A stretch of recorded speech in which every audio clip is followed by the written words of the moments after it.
சற்று முன் கிடைக்கப்பெற்ற மிக முக்கியமான செய்தி ஒன்று வெளியாகி உள்ளது. அனைத்திந்திய அண்ணா திராவிட முன்னேற்றக் கழகத்தில் எடப்பாடி பழனிசாமி அவர்களிடம் இருக்கக்கூடிய இரட்டை இலை சின்னமானது தற்காலிகம்தான். நிச்சயம் எடப்பாடி பழனிசாமியின் கையை விட்டு பறிபோவது உறுதிதான் என்று பன்னீர்செல்வத்தின் வழக்கறிஞர் ராம்குமார் அவர்கள் தெரியப்படுத்தியுள்ளார். இந்த வழக்கானது ஏப்ரல் 27 அன்று தேர்தல் ஆணையம் இரு தரப்பினர்களிடம் கடிதங்களை பெற்று பேச்சுவார்த்தையில் ஒட்டுமொத்தமாக யார் பக்கம் சாதகமாக உள்ளது என்பதை விசாரணையின் மூலம் கேட்டறிந்தது.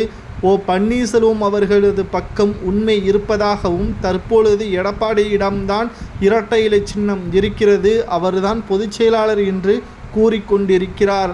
ஆனால் தேர்தல் ஆணையத்தின் சட்ட விதிப்படி தேர்தல் ஆணையம் ஒரு கட்சியை பற்றியான அறிவுரைகளும் பன்னீர்செல்வம் அவர்கள் ஒருங்கிணைப்பாளர் என்பதையும் அதிமுகவில் பதிவு செய்யப்பட்டு இருப்பதாகவும் பொதுச் செயலாளர் பெயரில் எடப்பாடி பழனிசாமியின் பெயர் இடம்பெறவில்லை என்பதையும் தெளிவாக பதிவு செய்திருப்பதாக பன்னீர்செல்வத்தின் வழக்கறிஞர் ராம்குமார் அவர்கள் கூறியுள்ளார்.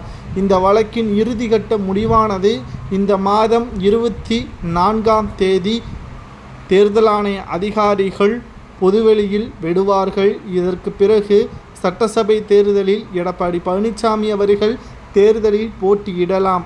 ஆனால் இரட்டை இலை சின்னத்தை பயன்படுத்த முடியாது. புதிய சின்னம்தான் எடப்பாடி பழனிசாமி அவர்களுக்கு ஒதுக்கப்படும். நிச்சயம் இது அதிமுகவிற்கு பின்னடைவை தான் ஏற்படுத்தும். ஏற்கனவே அதிமுகவில் OPS அவர்களுக்கு மிக முக்கியமான ஆதரவுகள் வழங்கப்பட்ட நிலையில்தான் மறைந்த முதல்வர் ஜெயலலிதா அவர்களுக்கு பிறகு அதிமுக 4 ஆண்டுகால ஆட்சியை நிறைவு செய்தது.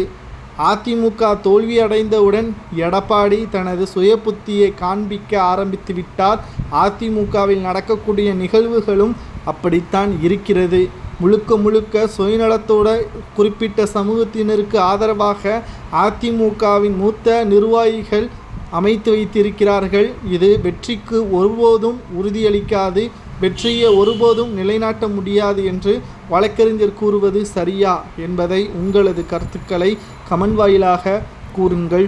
அனைத்திந்திய அண்ணா திராவிட முன்னேற்றக் கழகம் 2026 இரட்டை இலை சின்னத்துடன் போட்டியிடாது என்று OPSன் வழக்கறிஞர் கூறுவது சரிதானா?